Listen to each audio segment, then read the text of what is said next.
Hello hi नमस्कार जय जगन्नाथ मु सौम्या आपको वेलकम कर मोर गोटे फ्रेश न्यू मिनी ब्लॉग को।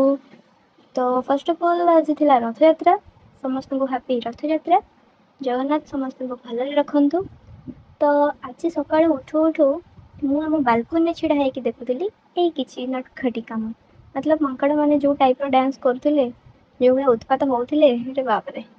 तो देखी सारापर आम झील संगे मुझे खेलुली देन आम बाहरी पड़लु रथ देखा बहुत जाम होता आ वर्षा भी होता वर्षा छाड़ ना ही नौला तो लेट्रे भी सब कम हो। तो आम जिते जा ढाईचु माने लोक को देखू कौन माने समस्त खाली छता धरिकी माल माल तो सेगुड़ा सब देखुलु छिड़ा होगी लोक को देखिए मुंड कौन हो जाता एत लोक आरे बाप रे। तो छिड़ा होगी देखिया टाइम रे वर्षा भी छाड़गला किसी टाइम पर तो बलभद्र आसिले दर्शन कर सारा पर किसी टाइम पर सुभद्रा भी पछे पछे थे बट जगह आसेनी तार रंग टे अलग प्रकार तो सी आसेनी।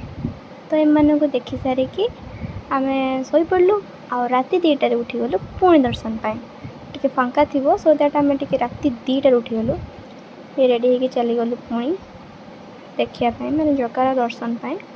तो पुणी राति टे सुंदर से दर्शन हो गला बलभद्र आउ माँ सुभद्रा देन लास्ट आमर थे जगा तो सी तो मंदिर ठू ही आसी ना तो चिड़ाई देखिकी भलसे आम रिटर्न कलु घर को। तो आज ये थैंक यू फॉर वाचिंग टाटा बाय।